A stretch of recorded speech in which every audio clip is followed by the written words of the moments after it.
Episode 7, 6. I don't know. I'm bad with numbers.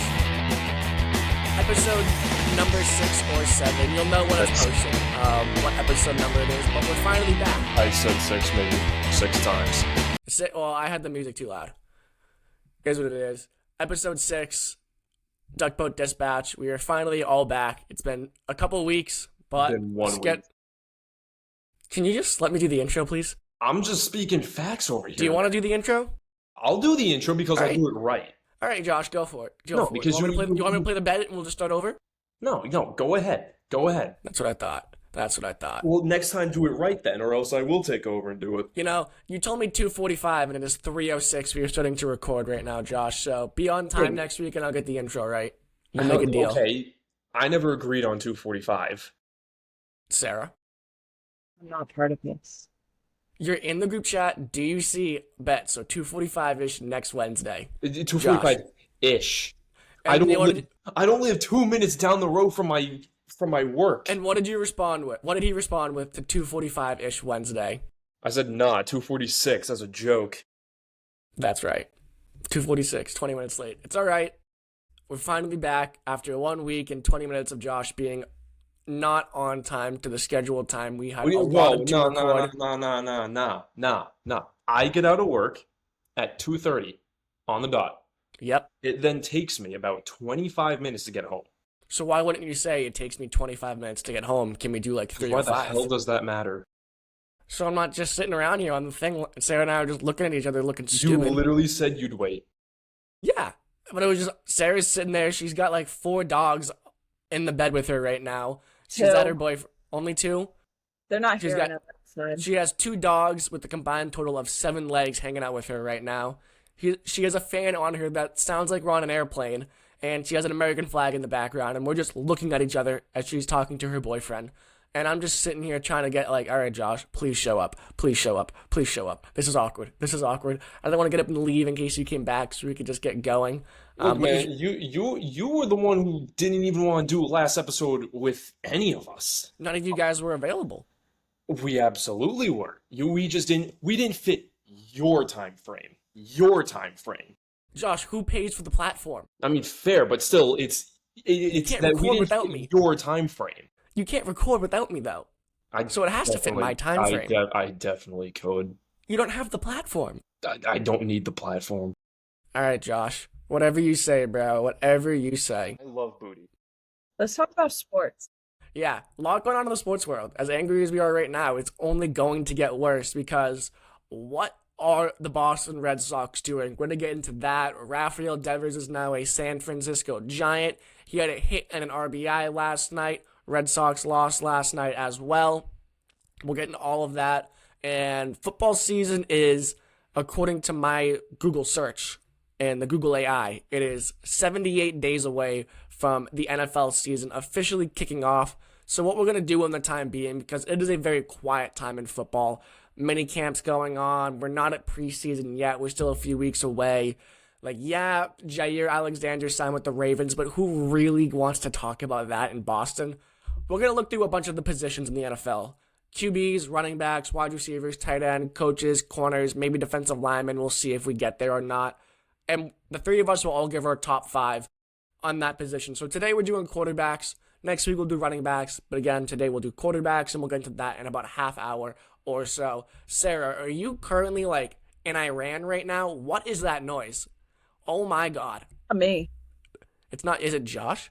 Oh my God. I'm so sorry, Sarah. This guy Josh is sneaky in the background making all of the noise. I don't know what do you have to say for yourself? I don't know why I'm the one making the noise. Do you have a fan on? No. We'll figure it out. It sounds fine now.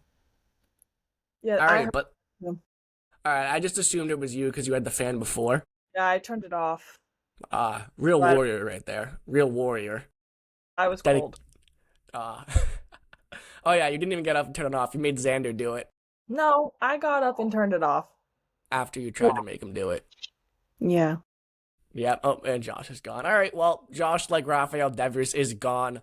Devers is a San Francisco Giant, and... But I came back. Devers isn't coming back. Well, actually, they play him on Friday, so it'll be very interesting. They play Devers on Friday with the Giants. And if he plays first base, I think that would just be the biggest FU to Craig Breslow, Alex Cora, anybody in the Boston Red Sox organization. If he goes and plays first base on Friday, just Friday, not for the whole series, just one day to be like, yeah, I like this place better already. I'll do what they want me to do to help the team out. I think it would just be the biggest middle finger if Devers does that. And I know baseball is not our strongest suit collectively, but how are we feeling about this? Because this is the biggest sports trade, like Boston sports trade, to me, Isaiah Thomas, like superstar leaving Boston, biggest trade since I want to say Isaiah Thomas left. Like in a trade, not a free agent signing, a trade. Yeah, no, I was going to say Marshawn. I'm sure we'll get into Marshawn later in the show as well. He just won his cup. What do you think, Josh? I think it's the biggest like blockbuster trade of a superstar leaving out of nowhere since Isaiah Thomas was traded away in the summer of 2017. Out of nowhere? Yeah. I just think after everything that happened with Isaiah Thomas, like playing after his sister passed away, playing through the injury, like that was just shocking. So let's get into the Devers trade. He's traded to the San Francisco Giants yet again. He's traded 2 hours after the Red Sox just swept the Yankees, which was such a good week. Like Father's Day, they complete the sweep on the Yankees. Everybody's happy. They're 2 games above 500. They're half a game back from a wild card. And then they traded Rafael Devers for a bag of chips. And you don't need to know baseball to know that these guys are nobodies. Not a single one has played a single second of baseball for the Boston Red Sox, while Devers is already contributing in games with the Giants.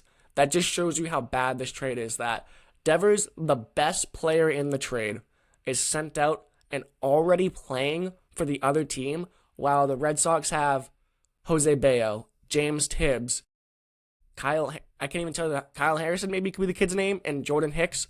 Not a single one of them have even picked up baseball for the Red Sox. Now, James Tibbs striking out. He's 0 for 3 with the Portland Sea Dogs in AAA. Double A with the Portland Sea Dogs. Love to see that he's striking out all 3 times at the plate. And this was a return for Rafael Devers. The big thing for me was getting rid of the contract is why they did this. And we'll get all into that, but I do want to hear from you guys. What are your reactions, thoughts from this Devers trade? What did you guys, what was your immediate reaction? Because I was angry. I mean, there's nothing to be happy. This is just depression. Straight depression. And the way you can kind of tell from this being just an absolute horrible trade is that this isn't, like, when you look at the headlines, for people who don't know baseball, you look at the headlines, this will forever be remembered as the Rafael Devers trade, not the Devers and blank trade, because there's nothing else headlined, nothing else big enough that the Red Sox got in return. It's not like it was Rafael Devers for a bunch of picks or one key player. It was simply Rafael Devers was the biggest thing and the only big thing in this trade. There is nothing else to be excited for. You got nothing. If you're going to trade a player that big, then you need to trade for at least a significant piece. It doesn't need to be a better player. It can be a downgraded player, but still it has to be something significant, and they didn't get that at all. Or a significant thing. That thing could be draft picks. They didn't get that either. You guys know baseball's not my thing. I don't know much about Devers, but just seeing the reaction across like social media, throughout my friends, and just like also like the regulars where I work, no one was happy. Didn't they do it on Father's Day too? On Father's Day, 2 hours after they had just swept the Yankees. Yeah. So my only thought process behind this is there had to have been something that we didn't know. Like he either wasn't getting along with coaching or some higher ups, and they were like, I don't like this guy. Bad attitude, can't trust him, he's gone. Because I've also heard we didn't really get anything for him.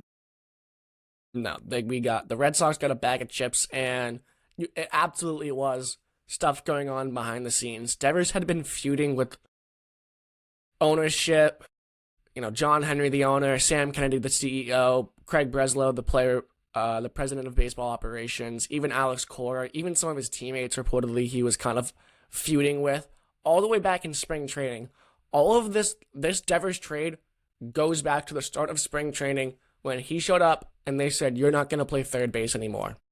They signed Alex Bregman, and the entire time in like the rumor mill of possibly signing Alex Bregman, they told him, don't worry, you'll still play third base. They lied to him, and that one lie spiraled into Devers refusing to play first base, Devers refusing to move off of third base, Devers refusing to go into the field. It resulted in John Henry, the owner of the Boston Red Sox, getting on his private plane and flying across the country, well, halfway across the country to Kansas City to have a meeting with Rafael Devers and Craig Breslow about Devers possibly moving to first base, possibly moving to third base when Tristan Casas went down with his season-ending injury, when Alex Bregman went down with his injury that he still hasn't returned from yet. And Devers looked the guy right in the eye, and he said, nope, I'm not doing it, figure it out. It's all stems back to that lie they told him in the offseason before spring trading that they were not going to move him off of third base. And it has all just spiraled into a lack of communication between Devers and the organization and just what they wanted. They lied to Devers, and he wasn't willing to help them out back because of that one lie all the way back in spring training, which has resulted in Devers being moved for a bag of chips. The only good thing about this trade is that they were able to dump Devers' entire contract on the Giants. They are picking up all $310 million of his contract, so the Red Sox theoretically have that money back. However, if you believe they're going to spend it, I think you're a moron. This team has shown no, the ownership has shown no, I have no trust in this ownership organization when days No before. sign of motivation. I mean, the Red Sox are a business adventure for John Henry now. They're not a passion project. And if that shows you, if you need any more evidence of that, he's trying to sell a piece of the Penguins. He owns Liverpool. He just signed a player for like $100 million a week before they traded Devers.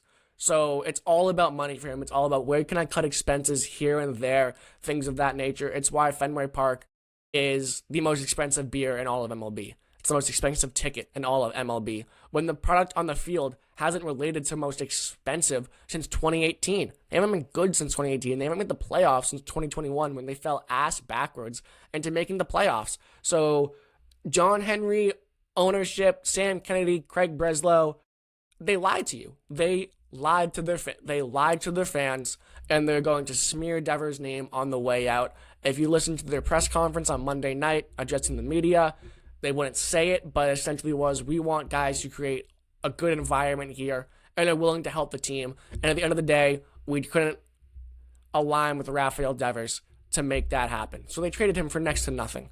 Now, I don't want to say trading him was the right move, but if you're going to do it, you get pieces back. They didn't even shop him around. I mean, they got guys who are projects at best. They got a possible good reliever in the bullpen. Possible. For the best left-handed hitter in MLB, one of the best DHs, and the best DH in the MLB, you could argue he's probably top 3 behind Ohtani and Schwarber. But that's a conversation for a different day. And they got nothing for him. They got absolutely nothing. They essentially dumped $300 million for Josh, is what they got, essentially. It's like if Josh was going to go play baseball, this is what they got. That's what they got. They traded for Josh and I, is essentially what they're going to do. 2 guys you will never see in the majors. And if I'm wrong, they won't get here till like 2028, 2029. Yeah, so who really gives a damn? I'm going to prove you wrong. I'm going to go with the league. I'm kidding. It is essentially what they got. They got Tom and me. Tom and I. I mean, just frustrating. No, Tom and me. It makes sense why he was traded. But you were right. They messed up in not shopping him around. They probably could have gotten so much more for him. But also, if the feuding was as bad as you say it is, or is as bad as it is being reported, they were probably just trying to get rid of him. And whatever team bit, he was gone. So I think it was a smart move, although yes, it's gut-wrenching and we're not happy about it. At the end of the day, you want someone that you can work with. And if you can't work with someone and someone's unwilling to change, there's no point in keeping them around. They're just dead weight. Wow, calling Devers fat. No. Not the body shaming. A lot of people call him fat, so it's okay. I'm gonna be so honest with you. I don't even know what this guy looks like. He's I'm trying to describe him in a nice way. Josh can Josh, pull up a He's picture of him. sure. He's a hefty guy. he's He's a hefty plump. guy. He's plump. He's a little Yeah, plump. plump is a good word to describe him. If you knew what you were saying, like the dead weight, that was like a good joke. If you understood it. Like dead weight, as in like he's not gonna do anything for the team. Yeah. Like he's a chunky guy. I was picturing him. He's not Yeah. chunky. Yes, he is. No, he's He's not. Trust me, Devers is a chunky guy. Okay, he just does not look chunky. You can see a little bit of a gut right there. And yeah, I mean, he's a big boy. He came in to spring training even bigger. What's up? How tall is he? I have no clue. He looks He's a tall. big boy, and he chews the most amount of big league chew I've seen in my entire life. He's a 6-footer. Interesting. Yeah, How and tall- he is, He's huh? how tall is David Ortiz? I feel like David Ortiz was kind of short. I feel like he's like 6'7". No, not Yeah. even, like that's like not Tall? even close. I feel like he was tall. Tom, how tall do you think he is? It's like probably 5'10". You're wrong. He's 6'3". Really? Yeah. I feel like he was always a shorter guy, but that's neither here nor there. I feel like What he is average. for a beat? Ortiz hit bombs, and so did Devers. 6'3" is average. I'm tall. Tom's short. 5'10" is above average height for a male in the United States of America. I am not a short king. Do My- not call me. My boyfriend. I will call. Yeah. Well, you're tall for a girl, aren't you, Sarah? 7. Yeah. Yeah, you're on the taller side for a female, so that makes sense. I really just, like, I understand why they did the trade. I'm not happy with it. Just, it really was a, what the bleep are we doing right now? Coming off of the best stint of baseball, they were on a 5-game win streak. They just swept their division rivals. The team who's number 1 in the AL East right now, they just swept, and it was a dominating sweep. It was an electrifying, like, Fenway Park was electric. Sam Kennedy, 2 days before, CEO was talking about how they had repaired the relationship with Devers. They were like this and that. Devers is one of the best hitters, and then they just trade him. So there are real organizational issues within the Boston Red Sox, and more is coming out every single day about the issues going on in the front office with Craig Breslow, Sam Kennedy, how John Henry is running things in there, and it's really just a business expenditure for him now, not a passion project. He doesn't really care about winning that much, is what they're saying. But the stories around Craig Breslow they're insane. Zoom calls, people forgetting their mics were on, calling Breslow a stiff and then Breslow firing him afterwards. The Red Sox front office using AI to interview candidates for potential positions. It just, I have never seen dysfunction like this in an organization in the city. Like, we thought what Gerard Mayo was doing last year from a coaching perspective was dysfunctional between him, Elliot Wolf, all of those guys we thought was dysfunctional. The Red Sox took that and they went 25 steps further down the line of dysfunction than the Patriots were. It is a bad time to be a Red Sox fan right now. It's not even like the whole stuff. Sorry to interrupt you, but the whole the line difference between the Red Sox and the rest of Boston, aside from the Celtics, obviously because they're the only good team, is that the Patriots and the Bruins had their issues just within the team. Pretty much, it was Elliot Wolf, Gerard Mayo, and then for the Bruins it was Don. I've always said it's always been Sweeney. It was Don Sweeney. With the Red Sox, it is literally beyond just the general manager, the coach, and the players. It literally goes to John Henry and literally just owning the team, the management, the business of it, and that's where it's coming from. It is literally coming from the top head of the team. It's not just what happens on the sports sides of things. It literally comes from the entire business alone. I couldn't agree more with you, Josh. The front office is destroying this. Now, the Red Sox were not free of problems so far this year. They have been up and down. They have been underperforming. At times they couldn't score, at times they couldn't pitch, and at times they can't defend. However, it's felt like they had just turned a corner. They really turned the corner that weekend. They had the week before. I was on here with Matt Skillings, and I said they were back. They took 2 out of 3 against the Yankees, and whoever the hell, I think 2 out of 3 against the Rays before that, and I felt like they were back. And they come back to Fenway Park and they sweep the Yankees, their rivals. The best team in the AL East, and then they go and trade their best player for a bag of chips. It makes no sense. It is embarrassing. It is dysfunctional. It is showing a unwillingness to put the best team on the field to win right now. It is lying to the fans. It is deceiving the fans. And the big thing is it's showing the new big thing. Because what the Devers trade did is it said we are putting all of our faith in the future of this team and Roman Anthony, Marcelo Meyer, and Christian Campbell. Guys, they had said 2 weeks before they weren't going to call up Roman Anthony because they didn't want him to be the savior of the team. But now the big three have to save the season for the Boston Red Sox because they get rid of their best player. Bregman's still on the IL. Tristan Casas is out for the season. Christian Campbell can't hit a baseball with a damn right now, and he's playing DH every other night. He's playing center field tonight. They move that kid around like a chess piece, and he can't get in a groove at all. Rob Refsnyder was playing. Connor Wong still doesn't have a goddamn RBI on the season. And they just are showing dysfunction and a lack of consistent messaging throughout the entire season. And John Henry, he will never do it, but sell the team, bro. Just sell the team because nobody wants you here right now. If you are not committed to putting a winning product on the baseball diamond, which you have shown for the past 5-6 years, you are not committed to that whatsoever. You traded away their best player because he was giving you problems. The dude was the best DH in the league, and he was giving you some problems because you lied to him. He wouldn't want to go and play, and he was playing perfectly fine. You had that spot locked up. You had your DH who was going to mash. He hit a home run that day they traded him to win them the game. He hit them a home run to win them the game, and it makes no sense. It's brain curling, and I cannot wait to see what happens next Friday, the 27th, when they come home to Fenway Park and the boos that come out of that stadium to John Henry. Fire Henry chants, fire Breslow, fire Kennedy, whatever it is, be loud at Fenway Park that day. So I think, long story short, the Bruins and the Red Sox need to get rid of management. Yeah. If you think about it, Robert Kraft is the best owner in the city, and he's not been a good owner in the past 3 years. It's pathetic what the city's come to. Well, The Celtics don't have an owner, and they're doing better.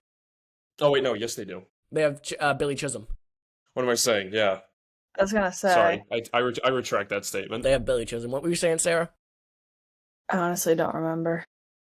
It's okay. I feel better now, but You got your rant. No, you don't. I don't feel better. I mean, don't. If Devers plays first, like they play the Giants on Friday in San Francisco, if they play Devers at first base and Devers hits a home, like I hope if Devers hits a home run in this series, it's gonna be over. It's gonna be over. Like That happened. I can just a bad week for Boston sports fans. I mean, Devers traded.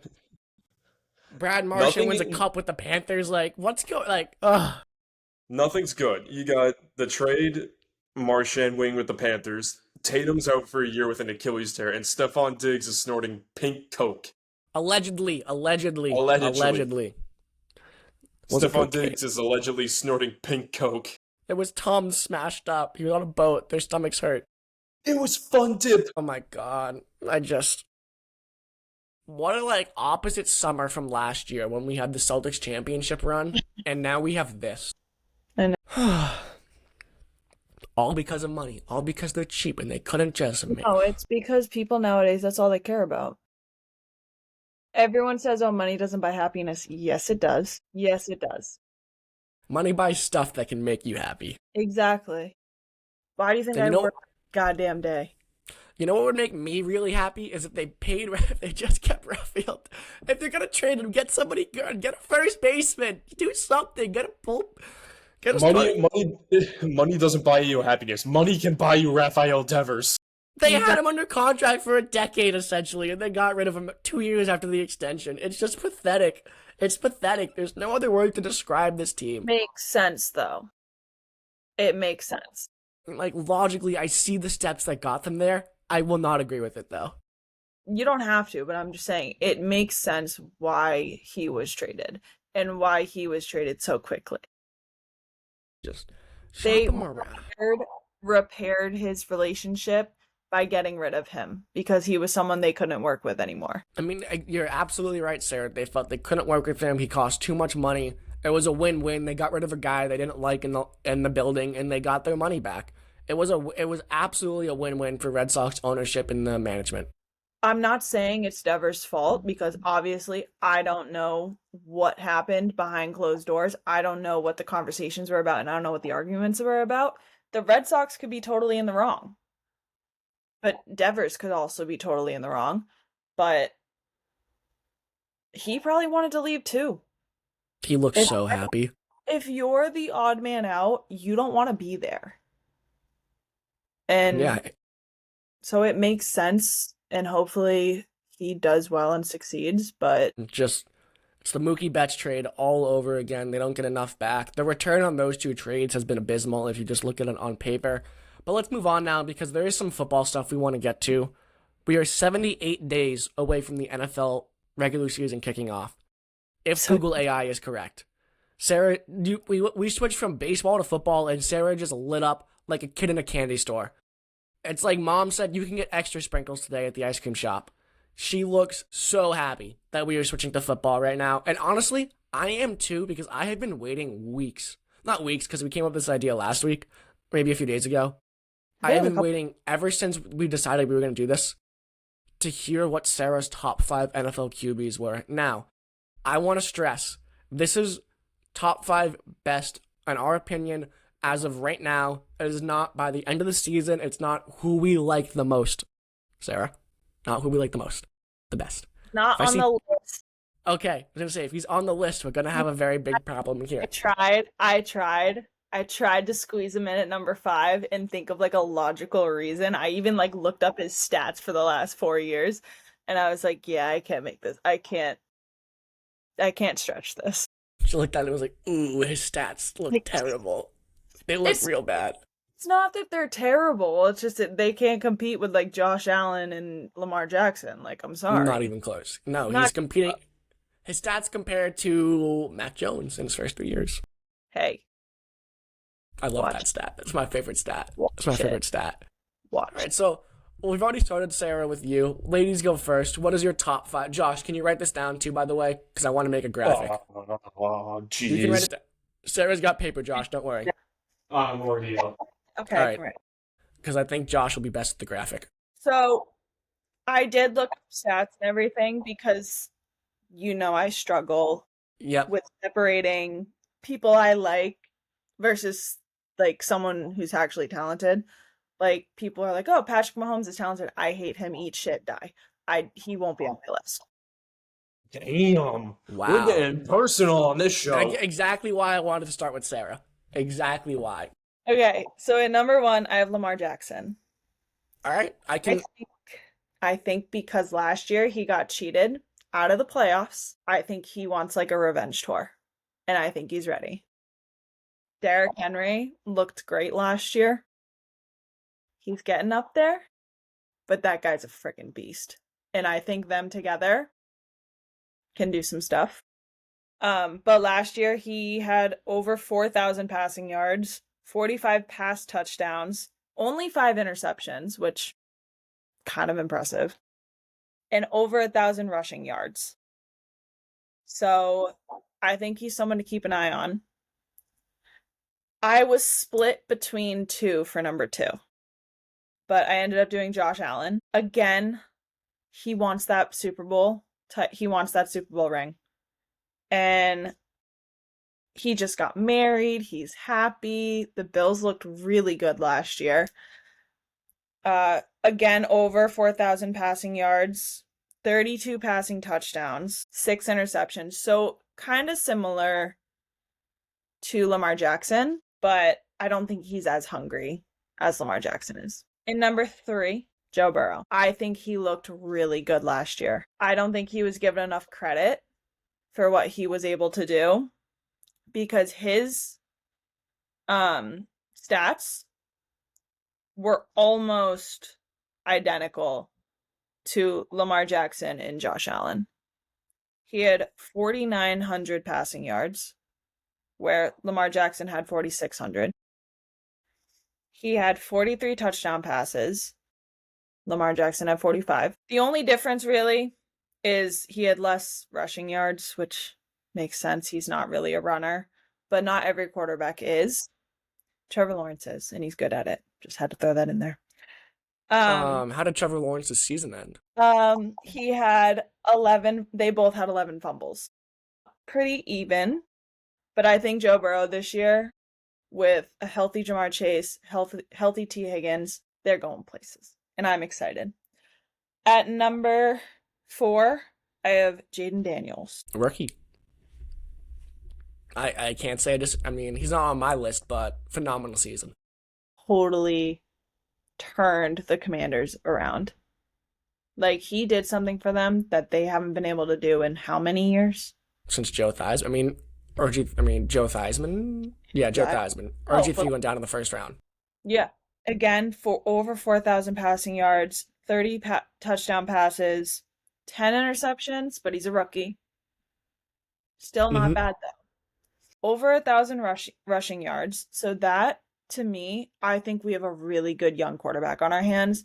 And if the Commanders are smart, they'll frickin' franchise him. Make him their franchise quarterback, and they could possibly be a team to keep their eye on for the seasons to come. Number 5, again, I was kind of torn between a few people, but I dislike this team, but I dislike the other person even more. So I went with Jalen Hurts. Who was the other one you didn't want to go with? Patrick Mahomes. Ugh.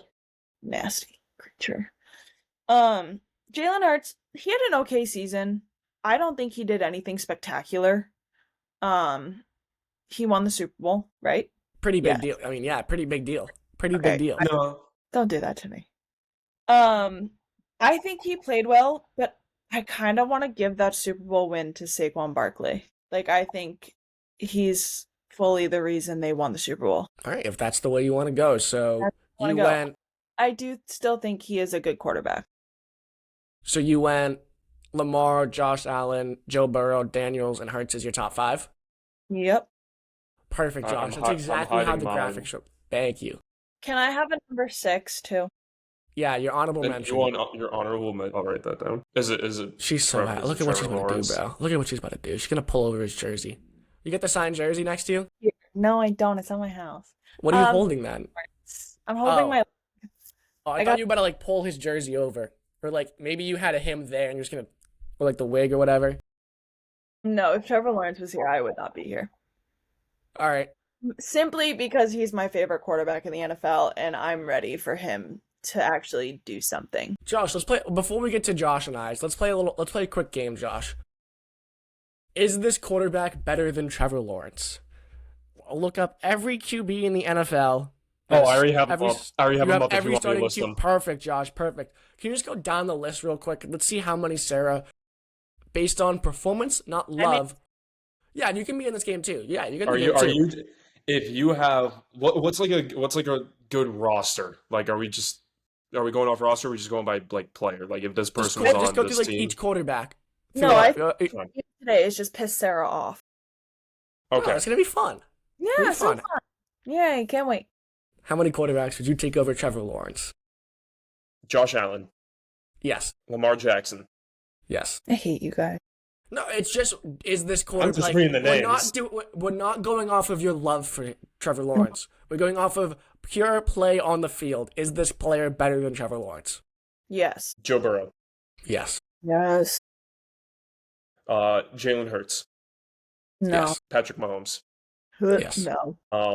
Excuse me, Justin Herbert. Yes. No. But you know I'm a Herbert guy. Through and through. I love the Justin Herbert. No. Jaden Daniels. Yes. No. Kyler Murray. No. Jordan Love. Yes. Brock Purdy. Yes. No. Mr. Irrelevant.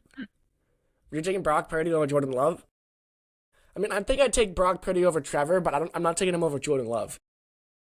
Kyler Murray is a tough one. I know. I'd take Trevor over. I'm a very loyal person.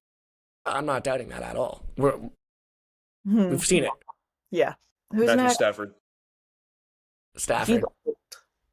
No. Jared Goff. Yes. Tua Tagovailoa. No. So I'm taking Trevor Lawrence over Tua. I hate Yeah, Tua. I think we all can agree on that one. It's like Sam three. Darnold. Who? Sam Darnold. Low-key kind of tough because Darnold did just ball out last year, but he I'm kind of taking- crapped I himself in the wanna take- playoffs. He's I want not to take Sam Darnold. Sorry? consistent. I'll give you the benefit of the doubt because it may have been more Kevin O'Connell and Sam Darnold. So I'll give you the benefit of the doubt on that one. Thank you. Baker Mayfield. Baker. Same? I love Baker. Never mind. No. Baker's had 3 good years in Tampa. Drake May. I'm taking Drake May. No comment. No comment. Russell Wilson. Yeah, Trevor. I can't stand Mr. Unlimited. I can't stand that guy. He's so fake. CJ Stroud. CJ Stroud. No. Bo Nix. No. Jameis Winston. Trevor, but I love Jameis. I love Jameis Winston with all my heart. You can't hate Jameis. No, you can't hate on Jameis Winston. Kirk O'Chains. Trevor. So it would be Michael Penix Jr. because he's starting for the Falcons, and I'd take Michael Penix. Trevor. Geno Smith. Trevor. I don't like Geno Smith. Daniel Jones. Trevor Lawrence. Caleb Williams. God, Trevor Lawrence. I mean, That's tough because sophomore year you could pop off and be like goated. They could take Caleb. They're very close. Flip a coin. Anthony Richardson. Trevor. He at least plays the full game. Dakota. Dak Prescott. Yeah, I'm taking Dak Prescott. Trevor. And sorry, 2 more. I was gonna say there's 1 more. Yeah. 2 more. Bryce Young. Yeah, I'll take Trevor Lawrence. And then the last one, Tyler Shaw. Who? Tyler Shaw. Is this the Saints quarterback? This is the Saints quarterback that Yeah. went before Shador. Yeah. Probably take Trevor. So I think Sarah may have said 5. 5 or 6, we'll say. So maybe we'll be wrong and he wins MVP this year, and I will apologize. Oh, sorry. 1 more. Cam Ward. Trevor, because Cam Ward hasn't played yet. Okay, that's it. All right. That was fun. All right, Josh. Give us your top 5 now. All right. Number 1, Derek Carr. Yeah, okay. Okay. He retired. I was like, what are you I talking? know. Number 1, Sarah's going to kill me. Patrick Mahomes. Mahomes. Yeah, he's the best. Seriously. Yes. Yeah, I mean, it's like, I know he had one season this year that wasn't his best, but when you are a 3-time Super Bowl winner and you are literally in the conversation of competing with Tom Brady, I feel like it's hard not to put you up at number 1 every single year. Like, that alone for an argument, I think, is enough.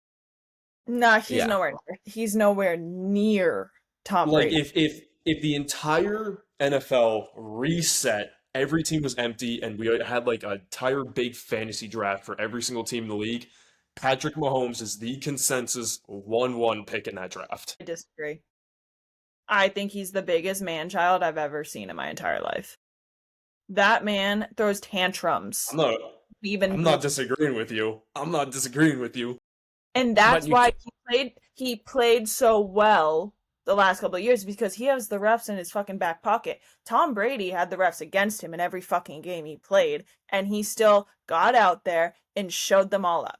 So don't ever compare Patrick Mahomes to Tom Brady ever again, because they're on I'm not. I know, but I'm just saying people have. Oh yeah, no, people. Tom and I have had this conversation multiple times. People have. We tell them no. Brady. It's pretty much done half of what Brady has done in his career so far. But again, I'm not spoiling my list, but I agree, Josh. I mean, he is the best QB in the league. Number 2 is Joe Burrow for me. I had a strong argument last year that Joe Burrow is the real MVP of the league, simply because if you looked at every single stat, Joe Burrow was beating Lamar Jackson and Josh Allen in every single statistical category except for rushing touchdowns. That was Josh Allen, I believe. But the only reason Joe Burrow didn't win it, or he wasn't in like that heavy conversation, was simply because his team wasn't good enough, being a 9-8 team, right? Were they Something like 9-8? Something along those lines. they were 9-8. So because their team didn't have like the winning record, that diminishes his chances of getting the MVP. And so if we want, yeah, like I think it's kind of dumb a little bit, in my opinion. Like if we want to throw team value in there as well, sure, Joe Burrow didn't actually win the MVP, but if we're talking about stats, the player alone, Joe Burrow, I think easily is better than the two of them, despite Josh Allen winning MVP. Sorry, Karen Reed was just found not guilty. Yeah, So, I got the text too. oh, it's getting blown up right now. It's all It's right. my laptop, so I can't turn it off. You're good. You're good. So Josh, you had Joe Burrow at number 2. Who do you have at number 3? Now I have Josh Allen. Josh Allen. Yeah. I mean, it's easy for me to just say that Pat Mahomes is at the 1, and that 2, 3, and 4 is Joe Burrow, Josh Allen, and Lamar Jackson. I just think Josh Allen had the better season, hence his MVP. So I have Josh Allen at 3. Like, no specific reason why. I just think Lamar Jackson is the worst out of the 3, so he's at number 4.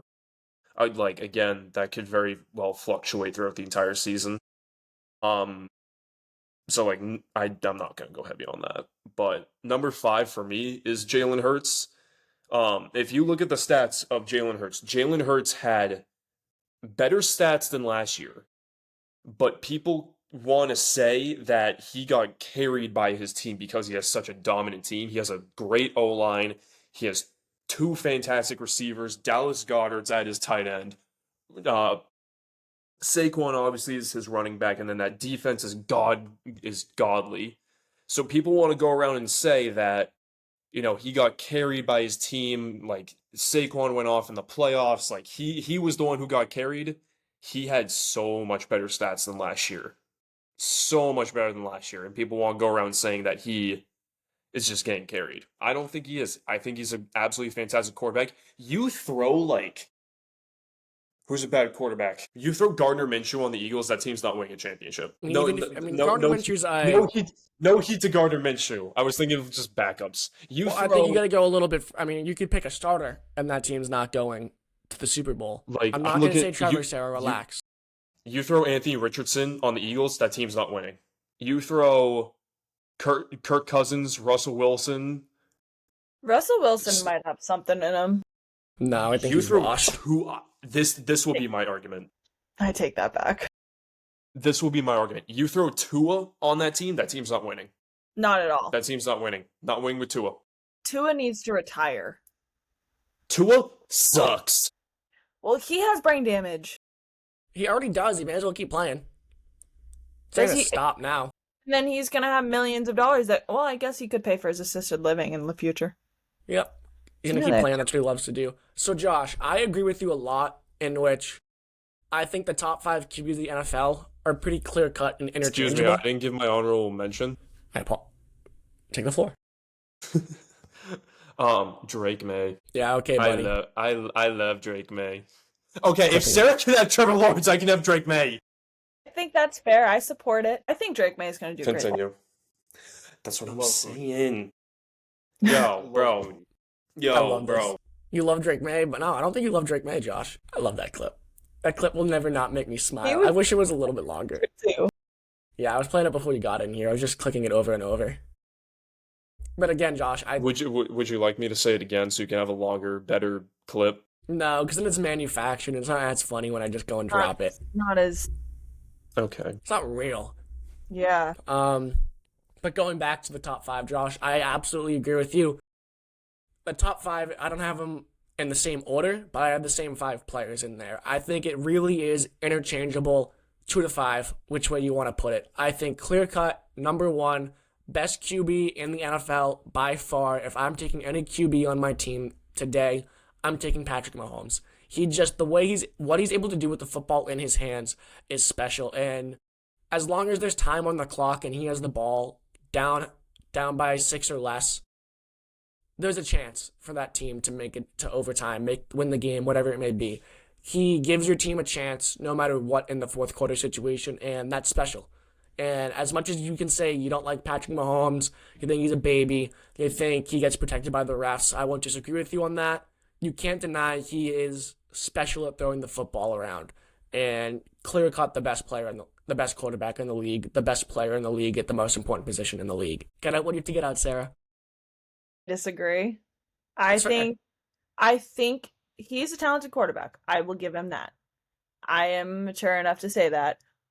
I think he has so many cushions around him and so many people holding his hand that the only thing he is capable of is throwing a football. That's all he's capable of. He can run. He can scramble. He's got that little he's got that funny little run where he's like on his toes and it makes me laugh. And then he gets hit and he pretends that he blew out his ACL and the refs give him a first down. It's an ankle injury. It's only an ankle injury. It's always his ankle's injured. They have to tape it up his ankle.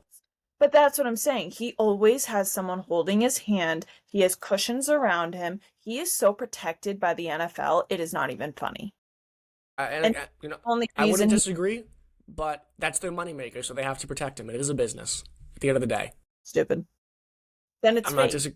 Then it's fake. It's not scripted. It's just if he's running out of bounds and he looks like he's going to run out, if he gets hit before, they're going to give him the benefit of the doubt because they want to protect their moneymaker. And that's same fair. with the unnecessary roughness. But if the guy didn't even touch him and they still call it unnecessary roughness, that's bullshit. I'm not disagreeing with you. I think he gets he gets a benefit of the doubt with the whistle, and he gets some protection on those out of bounds, those plays near the sideline, some of the unnecessary roughness. But I understand where it's coming from. He's the breadwinner. He's the most popular. He's one of the most popular players. He is one of the best players. People want to watch him lose. Exactly. I want to watch him lose. I think we all put that one together. Mm-hmm. Crash and burn. At number 2, I have Josh Allen, MVP of the league. Again, he is that. If we're going back 20 years ago, Patrick Mahomes is the Brady of the league. Josh Allen is the Peyton Manning of the league. They're just kind of destined to do this forever, I feel, in the AFC Championship and playoffs. Whenever these two play each other, it is a marquee matchup. It's always an exciting game to watch. It's always some of the best football you'll get to watch. And Josh Allen, he can throw the ball, he can run the ball. He is a very aggressive runner for his size.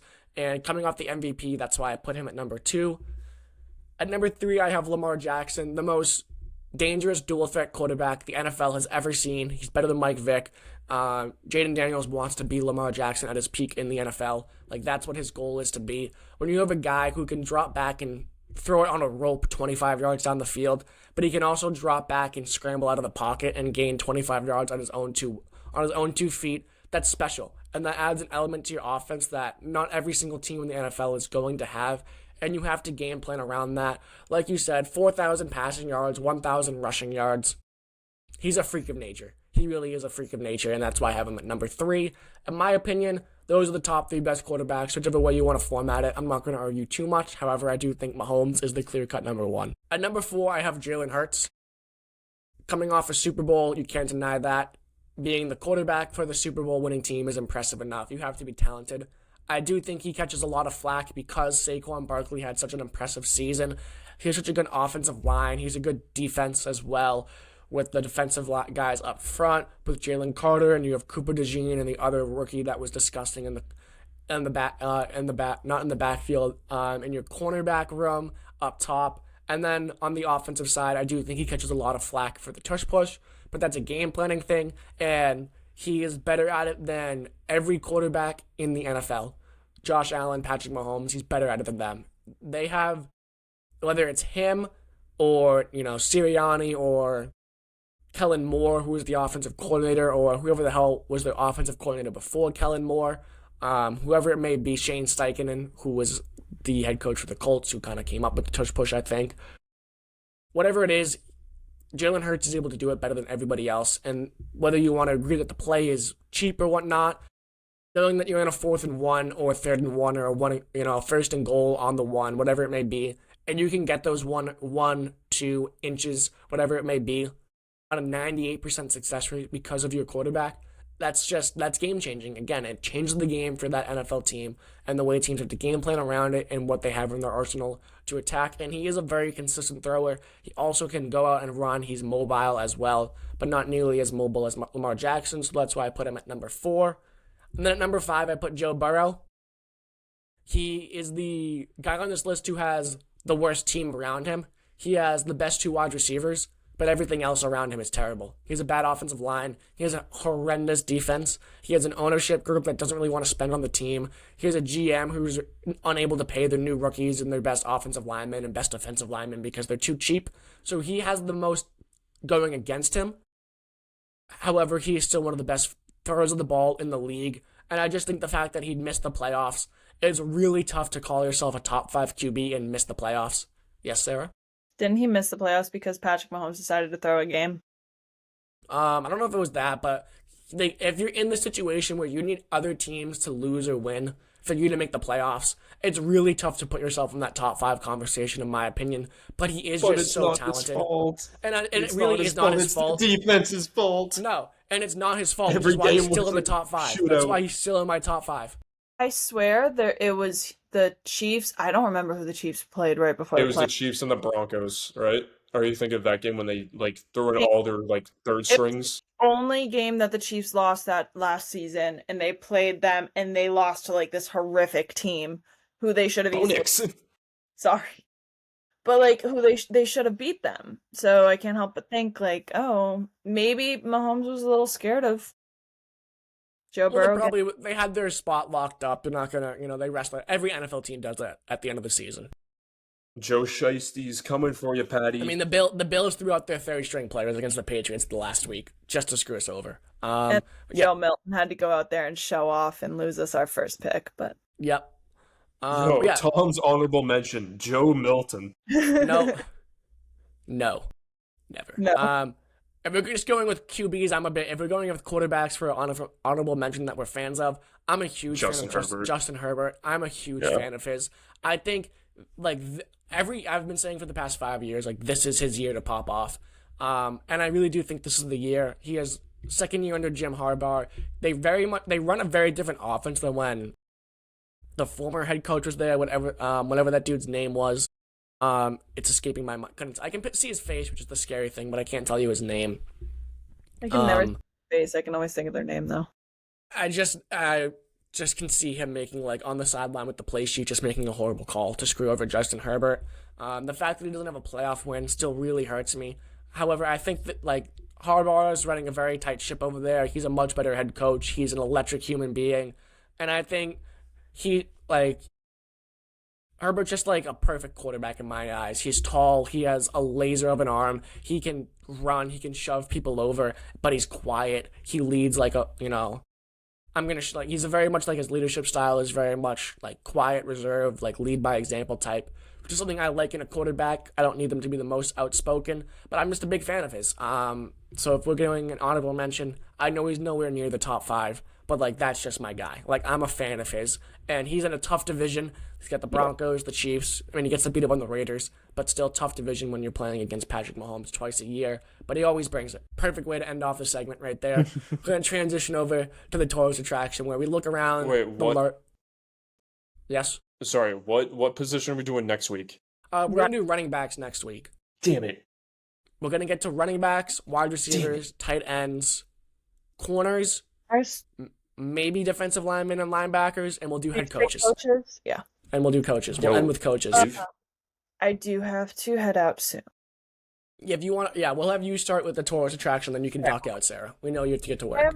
I don't really have much to talk about. I just want to mention Marshawn and him winning his second Stanley Cup. I think it is kind of a big fuck you to the Bruins because they sent him off after he was willing to negotiate with them to stay in Boston because that's really what he wanted to do. But you know what? He wanted a cup. He went out there. He went to the Panthers, a team that we hate, and he won a cup with them. And I'm very happy for him. He did amazing in that last series. I think it was 6 goals in 6 games, 2 game-winning goals, 1 in overtime, double overtime. He got a goal that won the game. And you know what? Like I said earlier, a few episodes earlier, we're seeing the Marshawn that we had before he was a captain. So I think he's going into a free agency. I don't know if he has them, if he's with the Panthers again. But I do know that there was a little bit of talk about him going to Toronto. I don't know how true that is because I don't know if I can trust that source. But yeah, I obviously would like to see him come back to the Bruins. I know that it's most definitely not gonna happen, but a girl can dream. Yeah. Yeah. Bittersweet watching him win another cup, but I'm somebody who, in the moment, was saying trade Marchand. I still say you make that trade with Brad Marchand. It was for the betterment of the Boston Bruins. And you know what? Marchand had a chance to go and win another cup, and guess what he did? He won his second cup. Well deserved. 14 years in between winning the cup. So good for Brad Marchand. I'm not mad. I'm happy for him. He deserves it. I agree. And he should have won the Conn Smythe. Should have. I know. All 6 right. goals. Well, All right, Sarah. Head on out. adios. Talk to you next week. See you next week. Yeah. I'll be in Greece next week, so it might be a little iffy. All right. Well, if you can't join from Greece, well, just text us your 5 running backs in case. I will. Also, send a picture you approve of yourself in the group chat for the graphic. We'll post the 5 QBs on social media. Good Lord. Okay. I'll send mine in there so you can get an idea of what we're looking for. Semi-funny picture. No. If I'm making the graphic, I'm choosing the photo. Of You're Tom. not allowed to pick the picture, Josh, because you have 2. I was like, you Listen, don't I'll pick whatever, Sarah, whatever photo you want. I'll choose. For Tom though, I'm picking the funniest photo I have in my camera roll. No, I just put it right in the group chat. You can use that one. It's funny, and I don't look too bad. Who says I'm using it? Oh my I'll God. throw you some other ones in there as well, Josh. But yeah, just something like that so we can Other make the ones that graphic won't for be later. used. I know you gotta head out for work. No, you're good. Bye. All right, see you, Sarah. All right, Can Josh, you can go next. Can I choose this one? If you want to, no, because you can't really see my face. I can get you a better angle of that picture. I'll cut it out so it's like just the sticker, so it's easier to work with. So, no, because they don't know that's me. We know that's me. You have some horrible pictures of me. I do have some bad pictures. You have bad pictures of me too. Yeah, I know which one I'll send in for you. Which one's the one that's hilarious. No, I know which one you're gonna send in. All right, perfect. I'll send it in anyways. I'll make the sticker of it. But we do have a few more tours attraction things to get to, Josh. I know you texted in. You want to talk about NAL. So what do you want to start with I that? want to change it. How do you I want want to to change it? change it because I didn't know we weren't gonna talk about the NBA Finals. You want I to change? thought we were gonna touch on it. I thought we were perfect, gonna touch on them. Yeah, let's talk about ball. I think it's over. It is over. Halliburton might not play Game 6. It's over. His status is still up in the air. I called it twice. I said Thunder in 6 and Pacers game 1 win. Yeah, good job, Josh. Telling There you. we go. Telling you, man. I know ball. I know ball. Dude, I won't lie. I thought that was a blender. Nah, I got you. There's some side effects on here. I thought you were turning on a blender. Nah, you think I have a blender in my room? By the way, I don't have a really shitty hairline. It's just that I've been wearing my hat on all day for 12 hours, and I'm not taking it off. You're good. I just got a cut, and I'm starting to sweat in my room right now. I promise I have good hair, but I've been up since Bring the 4 flow o'clock back. in the morning. Bring the flow back. The flow is tough at the start of senior year. Anyways, NBA Finals, it's over. However, I think it's been an exciting series. However, the one thing that I can't stand is the commentary team. I think it's terrible. I think it's horrible. You're not a fan of Doris?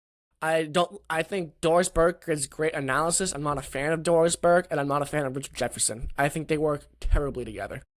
There was a picture I saw on social media. It was you're a Boston fan when you average 1 shut up Doris Burke per game. It's just been horrible. Like, I've been listening to the radio ESPN broadcast instead of watching the game sometimes. It's just terrible. I can't listen to it. Oh, side rant if we're gonna go into the broadcasting side of things. Why on earth is the NBA Finals on ABC? Dude, it is like Why impossible to watch some of these games. Like, for some reason, ABC, the streaming service does not work. Like, I can't use the ABC streaming app. Struggling to get to watch these games live. I ended up missing like the whole first half of the first quarter.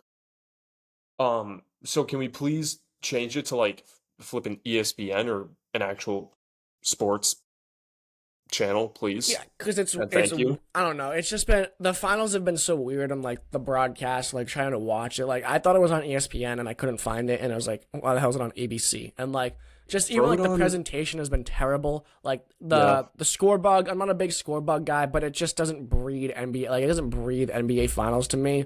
Like the gimme Larry O'Brien trophy they put on the court looks terrible after people complain. Don't even get me started, Like, dude. it just doesn't feel like the NBA Finals. Like, the crowds have been great. Don't get it wrong. Like, the crowds, like, turning on the TV and to watch a finals game and seeing the home team all wearing, like, the blue or the white or whatever, the yellow Yesers shirt. Like, that's fun to, like, that's always a good environment to get into. Yeah, that's always been like a thing though. That's always been a thing. But like the ABC broadcast ass. The Larry O'Brien mini trophies on the court suck. Everything else suck. The only thing I am enjoying is the actual performance of the game. That's the only good thing. That's the only good thing. Everything Other else than that, around it's it is all terrible, ass. but the games are great. The games have all been, The games have been great. especially with the Pacers, they're never out of a game, it feels like, with what they're able to do in the fourth quarter and come back with their fast style of play. And the amount of pride I have watching Aaron Naismith play basketball, the level he's been playing basketball, that dude has been nails. Every time I'm watching the TV, that dude is just drilling threes, I feel. So the amount of pride I have as him being a former Celtic, I can't explain, but I have a lot of pride in Aaron Naismith, and I really want him to do well. I think everyone wants the Pacers to do well, but to actually transition into the performance of the games, I have a little analogy to show you. So, my whole like stigma right now is where the hell is Tyrese Halliburton? And the reason I say that is because Tyrese Halliburton clearly is the best player on the Pacers. He's the second best player in this entire championship series. When people think of Tyrese Halliburton, they obviously think of a playmaker first. So he's going to go for the pass first. He's going to have high assist stat lines. But your best player needs to be consistent on the scoring end, and we've seen Tyrese Halliburton do that before. We've seen him drop 20 plus. They're undefeated in the playoffs when he scores 20 plus. He hasn't done that yet. He has not really shown up. Last game, didn't even hit a shot. He had 4 free throws, and that was it. So, when it comes to the NBA Finals, people always question, who's going to be the other guys to step up? Who are going to be the guys that are like the X factors almost? Last year with the Celtics, it was Derek White and Peyton Pritchard, I'd say. The year before that with Denver, definitely Aaron Gordon is up there. So it's always because that the star players are going to show up. Nikola Jokic showed up in their championship run. Tatum and Brown showed up in their championship run. Shai Gilgeous-Alexander is showing up right now. The one guy who isn't, though, is Tyrese Halliburton. So yeah, you have guys on the Pacers showing up like Miles Turner, Obi Toppin, Nesmith. You have those guys actually showing up, but Tyrese Halliburton himself is not being consistent, not being aggressive on the floor. Therefore, you're not getting that consistency of scoring that you need, and that's what's leading to the Pacers falling off right now. This is my little analogy. So this is Shea. This is a potato. This is a sexy golden brown potato. There's nothing wrong with it. It's sexy. It's delicious. Cook this. Let it cook, bro. It'll blow your mind away. Tyrese Halliburton is a raw onion, unpeeled. This is Tyrese Halliburton right now. You bite into this thing, dude. You're gonna have a sour taste in your mouth. You cut this thing open, it's gonna make you cry. Tyrese Halliburton is making me cry right now off of his damn performance. He ain't a sexy golden crispy potato. No, he's a damn raw unpeeled onion that wants to make me cry right now because I don't know where he is. Onions and potatoes, man. I don't think Be a potato. Don't be an onion. I think the only analysis I want to give on the game is Chet Holmgren. He'll be an NBA champion, but that dude, I'm not one to judge somebody's weight. I am extremely underweight. I'm aware. But man, that dude's gonna put some weight on, bro. He's getting tossed around like a rag doll by Miles Turner. Yeah, it's embarrassing. When that stuff happens, when you have a player that skinny, that tall, when I see them jump up, land, go for Get dunks, nervous. all I can imagine is the leg. Snapping. I don't like it, man. Yeah, After watching bad injuries of Gordon Hayward, and then this isn't a leg, but Paul George. Exactly. I'm just dude, watching Wemby scares me. Yes. Dude, it scares me. Watching Wemby scares me. But I think Wemby's a lot more assertive, which is why his playing weight's okay. But Chet is just softer, in my opinion, than Wemby. So, I mean, just watching him get thrown around, he's got to figure something out in the offseason. But he'll be an NBA champion in. Do they play tonight or is it tomorrow? Tomorrow. He'll be an NBA champion in 36 hours, is what it is. I don't think the Pacers come Yo, back.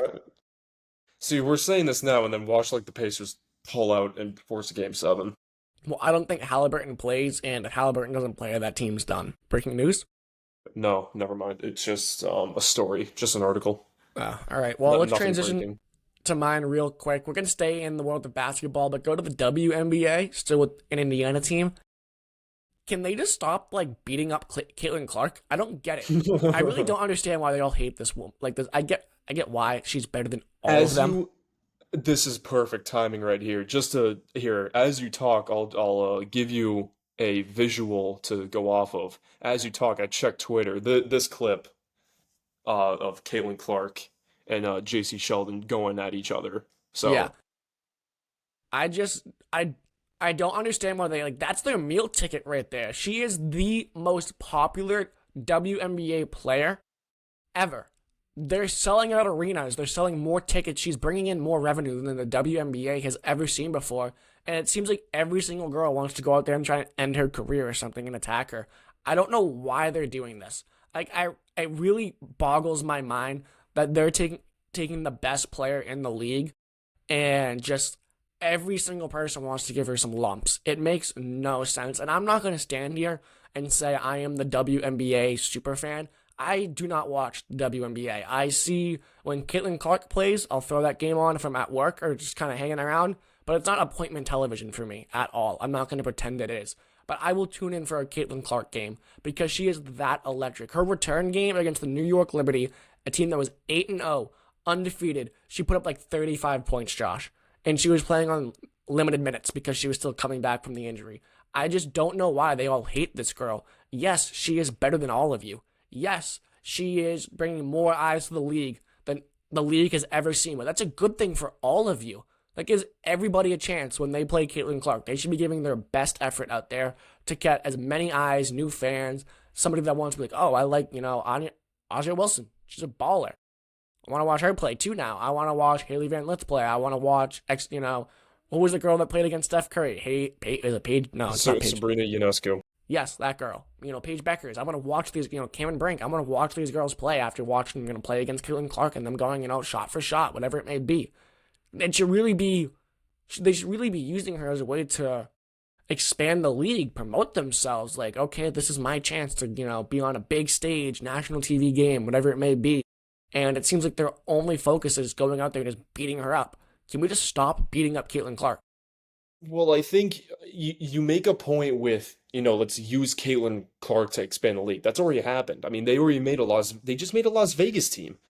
So I think from the WNBA perspective, they're going to use Caitlin Clark to expand the league. But if you're talking about players beating up Caitlin Clark, you have to think of it as a competitive perspective. If you have the best player in the league, people aren't just going to, waltz in and be like, oh, let's praise this player because she's better than all of us. And let's just let her do what she wants without giving her no competition so that, more money can end up in her pockets and the officials' pockets in the front office. I'm not saying they should just give her every shot. They should still play her tough, but you don't need to go out there and try to hurt the girl. I mean, no. If we're talking about like excessive stuff, I forget who the player was last year, but the girl who just straight up checked Caitlin Clark. For and no 2 days ago, the girl just poked her in the eye and then shoved her to the ground. I don't know why we're doing this to Caitlin Clark. It's like, if it's unnecessary, if it's something like after the whistle and you're deliberately putting your hands on another player, not just Caitlin Clark, on another player, that's just outright stupid. That's unsportsmanlike and you shouldn't be doing that.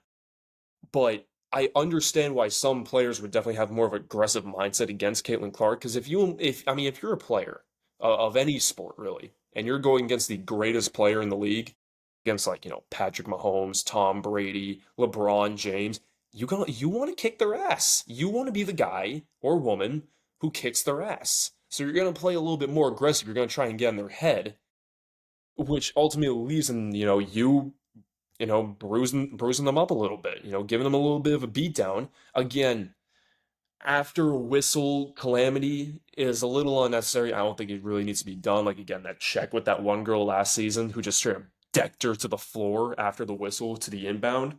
That's unnecessary. But the aggressiveness and the mindset, I completely understand because, I mean, if you have a player who's everyone wants to watch this player, no one really wants to watch you. They just want to watch this player. I understand why you'd be a little bit heated, a little bit mad, maybe a tad jealous. So you probably want to kick the shit out of this person because they're stealing all the fame from you, and you want to be the good person. You want to be the person that kicks their ass. Absolutely. And again, I don't want them to go. I'm not saying they should go easy on her. I'm not saying they shouldn't play their. They shouldn't play 125% when they play against her. They absolutely should. They should play the best version of basketball they can, the most aggressive version of basketball they can.